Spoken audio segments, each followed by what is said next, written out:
Kembali lagi di video keponi.com. Kali ini kita akan melihat mengenai anatomi dan cara setting flash eksternal. Flash eksternal adalah sebuah alat yang akan menghasilkan cahaya yang dipasang di atas kamera. Jadi kalau di kamera SLR atau kamera pocket atau kamera-kamera digital itu kan ada lampu blitznya ya, blitz atau flash.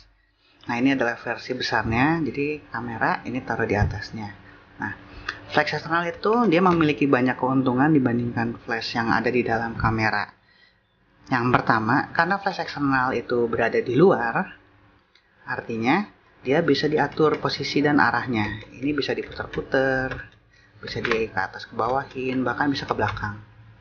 Nah, ini kita contoh ke belakang. Jadi kameranya ngadep ke sana, flashnya ngadep ke sini, kan lucu. Nah, terus keuntungan kedua dari flash eksternal adalah karena dia memiliki sumber tenaga sendiri, dia tidak menggunakan baterai kamera. Jadi tenaga kamera itu tidak akan terkuras atau cepat habis baterai karena penggunaan flash. Karena dia menggunakan baterai sendiri, menggunakan baterai standar A2. Jadi kalau habis baterai kita bisa beli baterai di mana aja, kita tinggal masukkan. Selain itu, karena ukurannya juga besar, dia memiliki kekuatan yang jauh lebih besar daripada flash bawaan kamera. Nah, selain jauh lebih besar juga ada salah satu keuntungan lagi, yaitu flash eksternal ini dia memiliki flash tube atau si bohlamnya itu dia lebih besar. Nah, bohlam lebih besar ini tidak selalu kekuatannya lebih besar, tapi yang lebih penting dengan bohlam yang lebih besar ini dia akan memberikan cahaya yang lebih merata. Artinya dia lebih menyebar.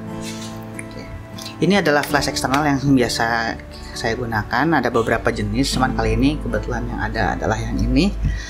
Oke, kita akan bahas. Tidak penting merek dan itunya, kurang lebih hampir semua flash dia memiliki settingan yang mirip-mirip. Kebetulan ini bukan flash asli bawaan kamera, flash third party istilahnya atau aksesoris dari pihak ketiga. Tapi intinya mirip-mirip lah. Dan ini adalah flash manual. Oke, jadi kita akan mempelajari dulu. Apa sih, ada berapa jenis flash? Oke. Flash itu terbagi dua.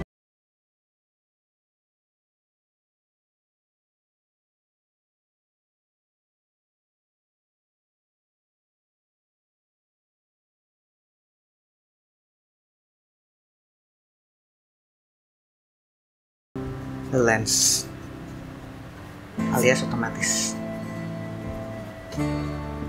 Nah, maksudnya apa? Maksudnya begini, kalau misalnya di kamera itu, untuk settingan kamera kan pasti kita pernah lihat ada M, ada AV, ada TV, ada P, dan seterusnya. Nah, kalau misalnya kita lihat kita menggunakan mode salah satu dari ini, itu kan kita mendapatkan dimetering ya, ada garis 0, terus ada beberapa garis-garis lagi, ada -1, -2, ini ada +1, ada +2. Nah, kalau kita rubah settingan di kamera, ini akan mempengaruhi pengaturan settingan ISO, speed, dan aperture untuk pengambilan gambar. Nah, tapi ketika kita lakukan di flash, ini akan mempengaruhi tingkat kekuatan flash ini. Artinya gini, kita coba pelajari dulu dari anatominya dulu ya, biar lebih gampang. Ini adalah flash eksternal yang dipasang di atas kamera. Dimulai dari atas dulu. Di atas kita bisa lihat, ini ada di balik kaca ini adalah flash tube. Flash tube itu bentuknya seperti kalau kita pernah lihat lampu halogen ya. Lampu halogen itu mirip banget dengan flash tube, cuman bedanya kalau flash tube itu dia nggak ada kawat di tengahnya yang memancarkan cahaya, tapi dia menghasilkan sejenis petir mini. Petir mini ini yang akan akhirnya memancarkan cahaya. Petir mini ini yang akan menghasilkan cahaya ini, dia memiliki tone atau warna cenderung agak kebiruan. Jadi kalau kita setting white balance di kameranya salah atau menggunakan settingan yang tanpa flash dia agak biru, ditambah dengan flash kemungkinan besar dia akan jadi semakin biru. Oleh karena itu penggunaan flash harus dikompensasi dengan penggunaan white balance yang tepat juga. Oke, nah di atasnya ini banyak yang terdapat, ini ada dua yang bisa ditarik. Ini adalah diffuser. Diffuser fungsinya untuk menyebarkan lagi cahayanya. Jadi supaya cahaya yang keluar itu lebih luas, lebih lebar. Yang satu lagi reflektor. Reflektor ini berfungsi untuk memantulkan cahaya. Jadi misalnya ini kamera yang bawah ini, flashnya kamera misalnya di sini. Kalau dalam kondisi begini, kita nyalakan flashnya, mungkin dia nembaknya seperti ini. Cuman area ini yang dapat. Nah, ketika diffuser dikeluarkan, ini ditutup reflektornya, dia lebih lebar, lebih menyebar. Nah, kalau penggunaan reflektor itu bisa digunakan untuk lebih menyebarkannya lagi. Caranya gimana? Kalau gini kan berarti cahayanya kehalangan dong. Kalau misalnya dengan penggunaan reflektor yang seperti itu, spidol, berarti cahayanya kan ke sini dan ke bawah ya, yang banyak. Sedangkan area atas nggak kena cahaya. Oleh karena itu penggunaannya biasanya dimiringkan. Jadi cahaya itu akan menyebar lebih rata. Biasanya untuk foto potret atau foto orang, supaya cahayanya lebih halus. Reflektor, diffuser, flash tube. Ini namanya head unitnya yang berada di atas. Ini bisa diputar-putar, bisa digerak-gerakan, diatur arahnya. Terus ini ada tombol. Kalau untuk tipe flash ini dia tidak usah ditekan, tapi untuk tipe-tipe flash yang biasanya flash high end atau flash yang mahal itu, dia tombol ini bisa ditekan untuk bisa akses ke putarannya ini. Lalu ini ada LCD-nya untuk melakukan pengaturan, dan ini flashnya adalah flash yang sangat sederhana sekali. Ini adalah flash tipe manual, karena kita bisa lihat di bawah ini kan ada konektor yang nyambung ke kamera. Ini ada 2 pin untuk flash tipe manual. Tipe manual biasanya hanya memiliki 2 pin. Yang satu untuk ini flash positif dan ini adalah groundnya. Jadi ketika kita melakukan pemotretan, kita tekan shutter, si flash ini akan menyala karena kamera akan men-short atau mengkonsletkan 2 pin ini. Bisa kita coba dengan menggunakan obeng, mirip-mirip lah. Ya. Nah, untuk pada flash yang dengan teknologi TTL atau flash otomatis, pinnya ada beberapa, disesuaikan dengan set jenis kameranya. Yang pasti nggak cuma 1 pin, karena selain melewatkan trigger, sinyal trigger ini, dia juga melewatkan data untuk mengkomunikasikan settingan antara kamera dengan flash. Tapi karena flash kita manual, kamera itu tidak tahu settingan flashnya dan flash tidak tahu settingan kameranya, kita harus atur semuanya secara manual. Lalu di sisi pinggir itu ada kompartemen baterai. Flash umumnya menggunakan baterai A2 standar. Bisa merek apa aja nggak masalah. Jenis tipenya biasanya sih pakai alkalin atau pakai baterai cas. Pakai baterai biasa sebenarnya bisa, cuman tidak disarankan karena setelah penggunaan yang cukup berat ini akan panas sekali baterainya. Dan takutnya baterainya nggak kuat, bisa bocor atau apa, dan flashnya juga nggak awet karena arus yang masuk tidak stabil, karena baterai biasa kan yang suka dipakai di remote atau di mainan anak-anak itu tidak disarankan untuk penggunaan dengan arus yang besar, sedangkan flash memerlukan arus yang sangat besar dalam penggunaannya. Makanya alkalin aja bisa sampai panas, apalagi baterai yang biasa. Oke, baterainya tinggal dimasukkan. Ada juga yang menggunakan soket power eksternal untuk tipe-tipe yang di atas.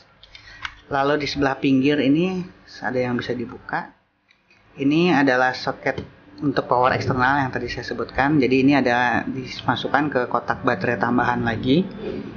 Penggunaan ini jauh sangat lebih cepat dibandingkan dengan menggunakan baterai biasa, karena kalau pakai ini mungkin di cycle time-nya bisa sekitar meningkat hampir 2-3 kali lipat. Dia lebih cepat kalau kita pakai kekuatan yang besar. Lalu ini adalah namanya flash sync untuk sinkronisasi dengan kamera. Jadi selain dipasang di atas kamera, dipasang di atas trigger, flash ini juga bisa dinyalakan dengan kabel yang dicolokin ke sini. Ada kabel khusus yang nyambung ke kamera. Oke. Lalu setelah itu ini LCD-nya standar dan ini tombol menunya. Untuk menyalakan flash, untuk flash tipe ini kita pijit dan tahan. Tapi ada beberapa tipe lain yang ada switch-nya tinggal diceklekin atas jenis itu. Oke. Untuk flash tipe ini kita bisa lihat ini ada pilot. Pilot itu bukan yang nerbangin pesawat, tapi pilot di sini adalah menunjukkan flashnya sudah siap atau belum.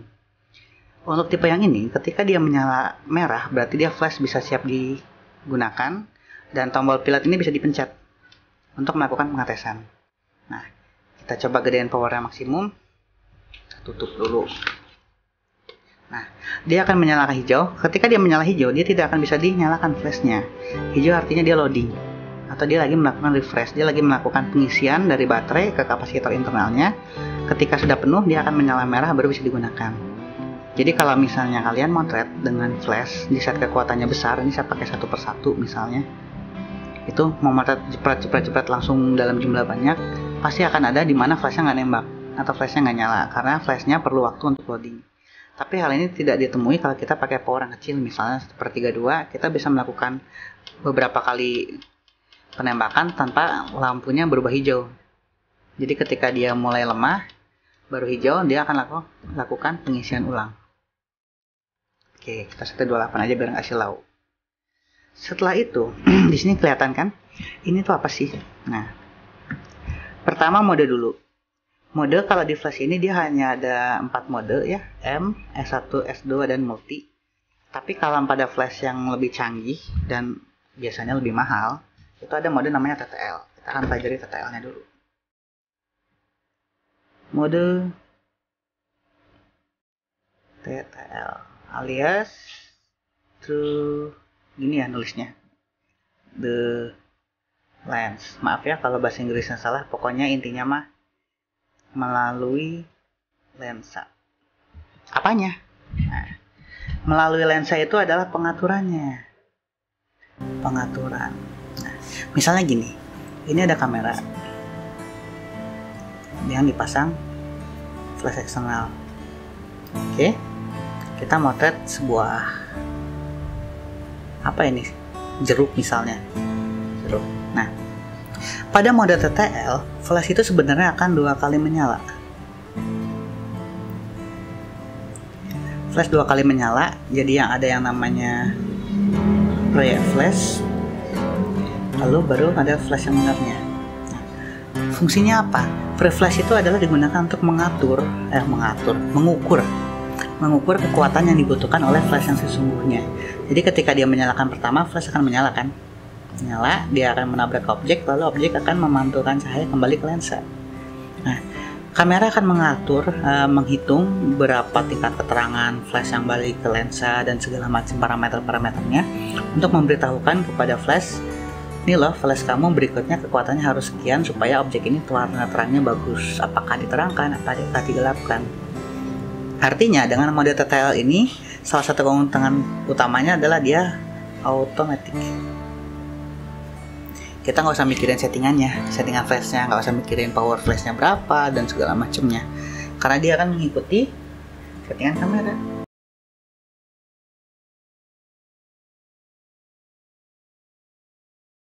Mode TTL ini bisa kita adjust atau bisa kita atur, kita bisa edit sesuai kebutuhan kita. Maksudnya gimana? Maksudnya adalah flash exposure compensation.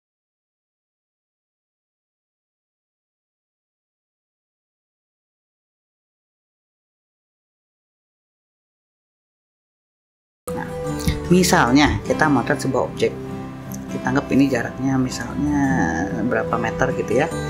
Ini adalah sang fotografer. Ini kameranya di sini dengan flash yang ngadap langsung ke objek. Nah, dia motret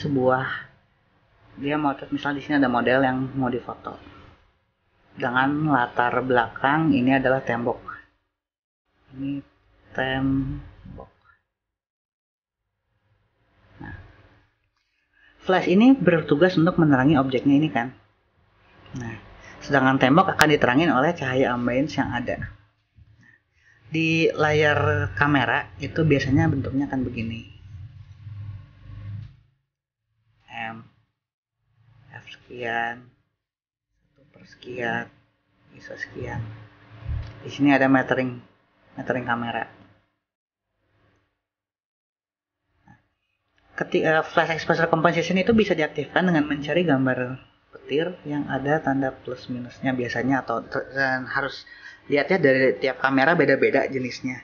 Tapi secara umum dia gambar petir terus ada plus minusnya atau tulisannya FEC. Nah, di layar flash ini, di LCD-nya flash ini, karena flash tipe ini dia tidak mendukung exposure compensation, jadi nggak akan ada. Tapi kalau untuk flash yang mendukung, di layarnya akan tulisannya begini. Ini akan ada tulisannya TTL, biasanya TTL apa, TTL sesuatu tergantung dari mana kameranya. Lalu dia akan ada titik 0, ada garis, ada nolnya, ada -1, ada -2, +1, +2 biasanya ya. Tapi angka ini biasanya akan tergantung dari pembuat flashnya. Lalu akan ada kotak atau segitiga, pokoknya ada pointer yang ini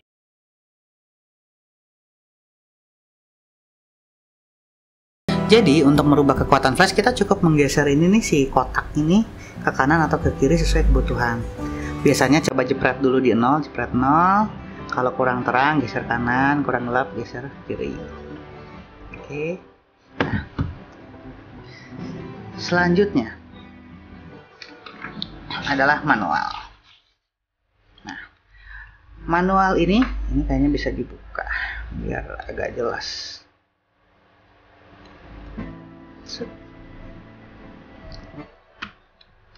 Nah, pada manual ini ada beberapa itu yang bisa kita lihat. Yang pertama ini angka yang bisa dirubah-rubah dengan geser di atas bawah kanan kiri ya. Nah, ini 1 per sekian ini adalah kekuatan flashnya. Jadi di mana 1 per 1 adalah paling terang, terus kita cari angka yang paling kecil, 1 per 128 berarti paling gelap. Paling gelap maksudnya kekuatan flashnya paling kecil, bukan paling gelap ya. Nah, tapi kalau kita pencet atas, ini ada plus 0,3, ini apa? Ini adalah pengaturan untuk lebih ke detailnya. Jadi misalnya pengen motret objeknya bagus ketika difoto pakai 1 per 16 dia terlalu gelap, 1 per 8 terlalu terang. Gimana caranya? Ya ambil tengahnya aja, 1 per 16 plus 0,5 berarti 1 per 16 tambah setengahnya gitu loh. Kurang lebih seperti itu. Oke. Nah, lalu ini ada gambar apa ini, nada buat musik, ngasih jenis itu. Ini untuk menunjukkan kalau flash sudah siap ditembakkan. Jadi ketika dinyalakan flashnya akan berbunyi kayak ringtone HP zaman dulu ya. Misalnya kita coba set 1 per 8, ketika dipencet ini harus di-trigger kamera sebenarnya. Nah, kalau pakai tombol tes dia nggak akan mancing sih untuk suaranya, tapi kalau misalnya kita anggap ini obeng ini untuk trigger kamera ya. Ketika kita nyalakan melalui kamera, flashnya akan berbunyi. Ketika bunyinya selesai, artinya dia siap ditembakkan. Tapi tidak semua flash menggunakan skema bunyi seperti ini. Ada yang tidak bisa berbunyi, ada juga yang misalnya ketika dia siap menembak baru berbunyi, atau yang tipe seperti ini ketika dia lagi reload, dia baru berbunyi. Kita coba kalau misalnya pakai powernya yang sangat besar 1 per 1 biar lama reloadnya.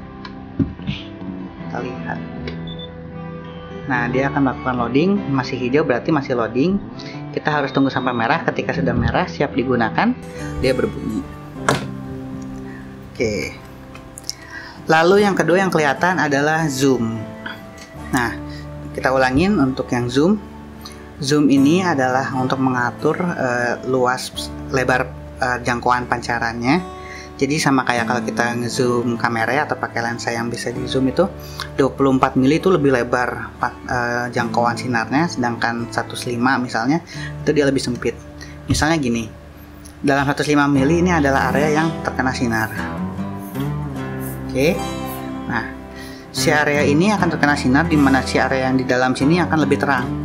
Kekuatan flashnya terpusat, jadi kayak center itu bisa diatur fokusnya, dia semakin kecil si sinar cahayanya kan dia semakin terang, tapi di sekelilingnya kan hitam gelap karena nggak kebagian cahaya. Sedangkan kalau misalnya kita setting di angka yang wide atau yang lebar di 24 mili misalnya, dia sinarnya akan lebih lebar, jadi lebih menjangkau kemana-mana, walaupun mungkin jarak maksimum yang bisa didapatkannya dia lebih pendek, tapi dia pertama dia lebih soft, jadi nggak sekuat yang ini. Terus jangkauannya lebih pendek karena dia cahayanya lebih lebar, jadi butuh kekuatan yang lebih tinggi, atau ketika dia udah maksimum dia nggak akan bisa mencapai objek yang tadinya berada di lebih jauh. Tapi enaknya dia lebih halus, lebih rata karena dia lebih lebar, jadi lebih ke diffuse lah gitu. Nah, bisa dilihat di sini, ini kalau penggunaan zoom itu ketika kita rubah dia akan bergerak. Ada di dalam sini ada si headnya ini, dia di dalamnya ada kayak sejenis cermin dan komponen lain yang bergerak maju mundur untuk menggerakkan sesuai setting yang kita gunakan ya, maju mundur. Oke. Nah, pada beberapa tipe flash tertentu kayak misalnya flash yang lebih mahal dan lebih oke itu, ketika kita keluarkan diffuser, si zoom ini akan otomatis bergerak ke angka yang paling lebar, paling wide, dan zoom nggak akan bisa dipakai karena flash akan mengasumsikan ketika kita membuka panel ini dia akan berfungsi untuk melebarkan jangkauannya ini ya, jangkauan sinarnya. Berarti kita menginginkan settingan flash cahaya yang sangat lebar, udah gitu ditambah lebar dengan adanya diffuser ini. Tapi pada tipe flash ini kebetulan dia tidak ada sensornya di sini, sehingga kalau kita keluarin ini dia nggak akan ngaruh. Dia tetap aja kita bisa atur mainin zoomnya. Gitu. Oke. Lalu M ini artinya mode yang kita gunakan, artinya mode manual. Nah, di flash ini selain ada mode manual, kita juga bisa lihat ada beberapa mode lain. Yang pertama ada S1. Ya, kita mengganti mode dengan tombol mode ya. Ada S1, ada S2, ada multi. Oke. Mode S1 itu adalah mode trigger optik. Jadi di dalam flash ini, di balik si kaca merah ini, dia ada kayak sensor mata kucing istilahnya. Jadi sensor yang berfungsi menerima cahaya. Ketika ada cahaya flash lain di dekatnya, dia akan ikut menyala. Nah, lalu kenapa kok ada S1, S2? Itu yang membedakan mode trigger flash. Misalnya gini. Ini saya set modenya S1 ya, kelihatan S1. Saya punya flash satu lagi di sini. Saya nyalakan dengan power misalnya paling kecil aja untuk demo. Kita tunggu sampai dia merah. Nah,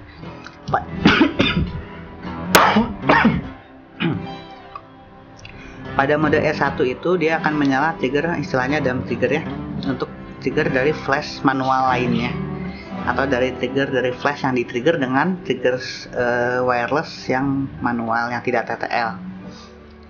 Artinya trigger ini flash akan menyala dengan trigger tanpa pre-flash atau hanya satu kali flash. Jadi ini kalau saya pencet tes, flash yang ini juga akan ikut menyala.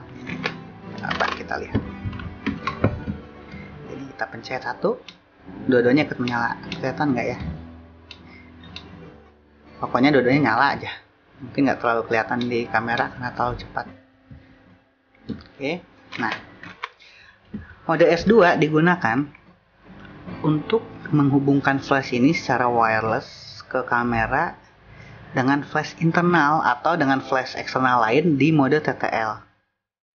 Artinya kalau mode S2 ketika kita pijit ini, flash yang utamanya yang terhubung ke kamera, kalau flash utamanya manual, dia justru tidak akan menyala. Dia harus terhubung ke kamera, dia harus menggunakan kameranya itu pakai flash internal, karena flash internal kamera itu dia mengeluarkan flash dua kali seperti yang penjelasan sebelumnya yang pre-flash ini. Jadi dia dua kali mengeluarkan flash, dia akan mengignore atau mengabaikan pre-flash lalu akan menyala di flash yang sesungguhnya. Nah, maksudnya apa juga selain itu gini, ada kasus di mana kita modenya misalnya S1, berarti dia akan menyala pada flash yang pertama kan. Pada flash yang kedua dia tidak akan menyala. Nah, di mode S1 ini ketika kita mengambil gambar pakai kamera eksternal misalnya gini. Misalnya di sini ada fotografer, di sini ada kamera dengan flash. Di sini objek orang misalnya. Lalu flash satu lagi misalnya ditempatkan di belakang untuk efek. Nah, kalau dia di mode S1, artinya mode manual, kamera si flash ini juga manual. Ketika flash menyala, ini juga akan ikut menyala, nggak masalah, no problem. Nah, tapi masalah akan muncul ketika dia tidak pakai flash internal, tidak pakai flash eksternal, tapi dia pakai flash internal yang ada di kameranya. Berarti ini internal. Karena flash ini akan menyala dua kali. Pada tembakan flash yang pertama, kalau jaraknya cukup, si flash ini akan ikut menyala. Berarti baru pengukuran dia udah ikut nyala. Kamera akan mendapatkan hasil yang tidak valid karena untuk lampu flash yang kecil yang harusnya hanya untuk mengukur ditambah dengan flash dari belakang yang sangat terang. Jadi kamera akan menurunkan settingannya under. Nah, ketika flash sebenarnya menyala, yang seharusnya dia akan keluar dengan cahaya yang jauh lebih rendah daripada yang sebenarnya dibutuhkan. Dan flash ini dia belum sempat selesai reload. Dia flash ini masih hijau atau hasilnya masih belum siap untuk ditembakkan. Yang terjadi, objek yang difoto biasanya akan jadi gelap. Jadi kalau pernah lihat motret pakai flash, strobis lah istilah kerennya ya. Jadi flash yang tidak dipasang di atas kamera, beberapa flash, tapi kok pakai flash hasilnya malah gelap dan kayaknya dirubah settingan kameranya nggak terlalu ngaruh-ngaruh amat. Kemungkinan besar mode triggernya salah. Jadi flash menyala di waktu yang tidak seharusnya. Oke. Nah, pada flash yang jauh lebih canggih itu ada mode trigger wireless yang dia bisa menyalurkan sinyal TTL kebetulan di versi flash ini nggak ada. Mungkin nanti suatu saat ketika kita punya flash seperti itu bisa didemokan juga. Di flash yang canggih itu dia bisa grouping. Grouping tuh maksudnya gini, ini misalnya ada kamera di sini, ini objeknya di sini tampak atas ya. Ini ada flashnya di sini, misalnya kita pakai 4 flash. Ini flashnya ada 5, ini flash 1, 2, 3, 4, 5. Nah, grouping itu misalnya kita bisa atur kekuatan tiap flashnya. Jadi flash 1 ini adalah flash sendiri, flash utama ya. Flash 2, 3 ini grup A, 5, 4 grup B. Ini anggap grup C. Kita bisa atur rasio perbandingan antar grupnya. Jadi ini misalnya flash C ini ada plus 2, ini ada min 1, ini ada plus berapa. Itu bisa dilakukan hanya melalui settingan dari kamera. Jadi kalau manual kan kita masih jalan ke sini, setting kekuatan di sini, jalan ke sini, setting yang ini, jalan lagi ke sini dan seterusnya. Tapi kalau dengan TTL yang bisa support grouping, fotografer cukup setting dari kamera, nanti settingannya akan langsung menyebar ke semuanya. Tapi itu mungkin akan kita bahas lain kali ketika kita sudah punya flash yang bisa dengan fitur itu dan dengan jumlah yang lebih dari 1. Gitu. Oke, selanjutnya adalah multi. Multi itu adalah penggunaan untuk flash untuk efek stroboscopic tuh. Jadi sekali tekan dia akan nyala berkali-kali dalam jarak yang sangat dekat. Nah, ini akan keluar indikator yang baru. Ini kan kekuatan flash tadi ya, power. Ini kan zoomnya. Nah, ini yang strip-strip ini adalah jumlah. Kita bisa rubah dengan mencet tengahnya dulu. Kita bisa rubah jumlahnya. Misalnya saya mau 10 flash atau 10 kali tembakan dengan kecepatan. Nah, hertz ini adalah satuan jumlah per detik. Jadi kalau 10 hertz itu adalah 10 jepretan tiap detik. Artinya setiap 0,6 detik. Tiap 0,6 detik ya. Nyala. Jadi ketika settingan seperti ini, ketika dinyalakan flashnya, dia akan menyalanya sebanyak 10 kali dalam 1 detik dengan kecepatan 10 Hz. Jadi kalau ini kita lambatin misalnya jadi 5, dia kecepatannya akan setengah yang tadi. Ya, kelihatan kan dari silau-silaunya. Dan ini kalau misalnya kita cepetin, anggap misalnya berapa ya? 60. Ini akan jauh lebih cepat. Hampir nggak kelihatan berkedip.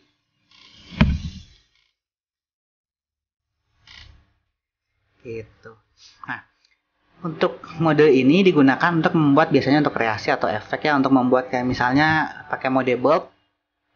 Terus misalnya objek yang bergerak, jadi misalnya ini motret spidol ini jatuh gitu ya. Nah, di ruangan yang gelap pakai settingan bulb, pakai flash mode itu, ketika sekali jepret ditahan, dia kan flashnya nyala beberapa kali sambil ini pulpennya jatuh, pulpen spidolnya jatuh. Nanti dia akan efeknya jadi kayak dia ada banyak beberapa buah. Atau efek kayak tangan Dewa Ganesha ya yang tangannya banyak gitu. Itu bisa dibikin juga dengan cara ini. Jadi si model itu disuruh tangannya di bawah, kita nyalakan flashnya, dia sambil mengangkat tangannya digerakin gitu. Flashnya akan menyala berkali-kali menembakkan. Cara bikinnya seperti itu tanpa editing gitu. Oke.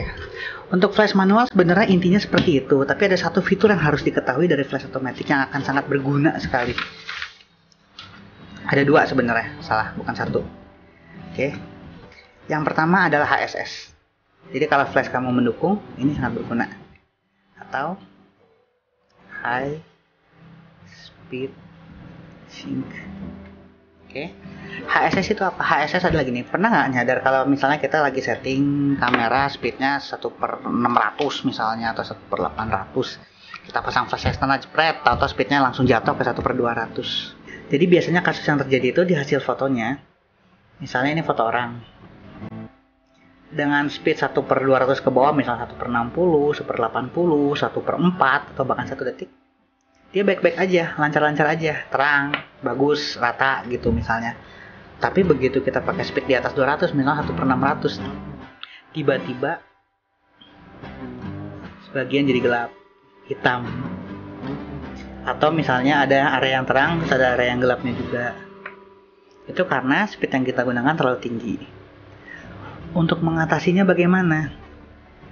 Untuk mengatasinya adalah dengan memanfaatkan fitur HSS atau High Speed Sync. Biasanya di flash itu dia gambarnya logonya itu gambar petir dengan tanda H, atau mungkin ada yang berbeda ya, tinggal konsultasikan dengan flash masing-masing kalau kalian punya. Ini adalah untuk mengkompensasi ini, jadi kita bisa menggunakan settingan flash yang jauh lebih tinggi, settingan shutter speed maksudnya yang lebih tinggi dari 1/200 dengan H ini. Fungsinya utamanya untuk apa? Fungsi utamanya adalah ketika pengen motret outdoor siang-siang atau sore-sore, pokoknya masih ada matahari, masih terang, dan memerlukan speed yang tinggi, kita pengen pakai bukaan lebar.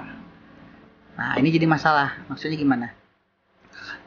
Kalau teori dasar fotografi kan korelasi antara aperture sama speed ya. ISO kita abaikan karena kita anggap ISO-nya kita nggak akan berubah, kita sama. Misalnya tadinya dengan f-nya 2,8 kita dapat speednya 1/1000. Hasilnya jempol, bagus. Nah, ini jempolnya. Kita pasang flash dengan f 2,8, dia kalau pakai flash ya, ini berarti dengan plus flash normal, dia speednya jadi 1/200, hasilnya nggak oke. Kenapa? Karena over. Kenapa bisa over? Karena speednya melambat. Semakin lama cahaya yang masuk ke lensa, hasilnya terang benderang putih. Cara kompensasinya ada dua. Yang pertama, kita ngalah, bukaannya dikecilin, angkanya dibesarin, berarti kan lubangnya dikecilin.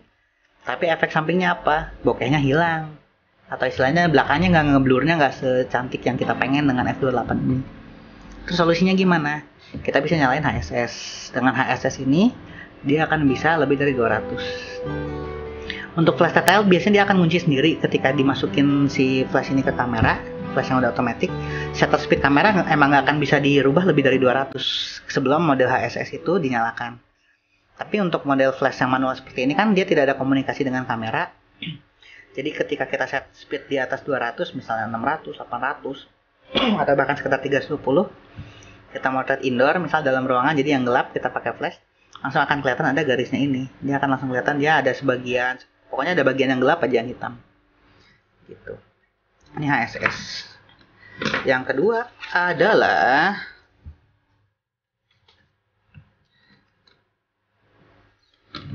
second curtain. Nah, second curtain itu apa sih? Second curtain itu adalah penggunaan flash, dia tidak menyala di awal, tapi di akhir. Maksudnya gimana? Maksudnya gini. Buat yang pernah motret slow speed pakai flash kan pasti tahu ya. Nih, misalnya gini. Ini waktu dimana kita pijit shutter. Ini waktu dimana shutter kamera tutup otomatis. Misalnya kita pakai shutternya 10 detik gitu ya. Misalnya ini 10 second. Nah.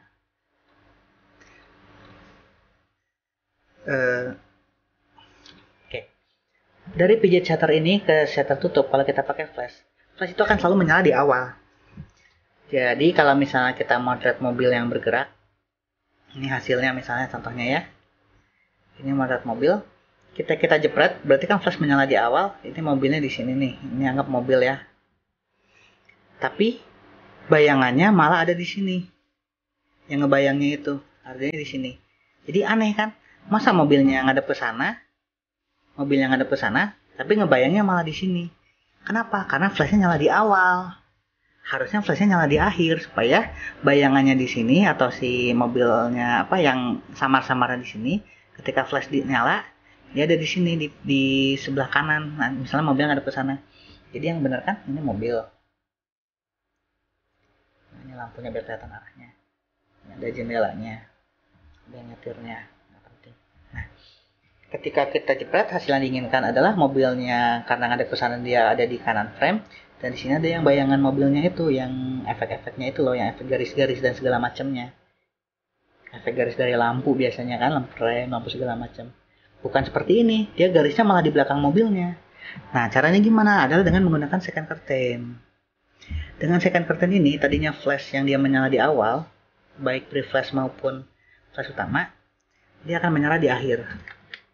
Dan di akhir ini dia akan dibagi dua. Jadi untuk flash yang TTL, dia akan menyala 2 kali. Yang pertama pre, tetap di awal. Lalu flash yang benerannya itu di akhir. Jadi penggunaan second curtain yang benar itu akan kelihatan ketika kita pakai shutter speed lama. Pas kita pencet cekrek, dia flash nyala sekali. Begitu timernya habis atau kalau modable kita angkat shutternya, dia flashnya nyala sekali lagi. Itulah second curtain, fungsinya untuk kalau red malam supaya dia objeknya berada di depan, bukan di belakang. Misalnya kendaraan atau orang lari atau sejenis itu.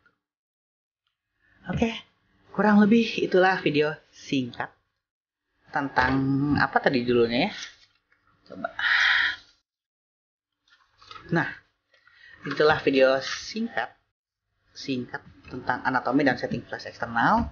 Walaupun kita belum membahas yang benar-benar detail kayak grouping, wireless, dan segala macam, kurang lebih itulah informasi dasar yang dibutuhkan untuk mulai mengenal dunia perflashan dan menggunakan flash ini. Jika ada pertanyaan, silakan di komen.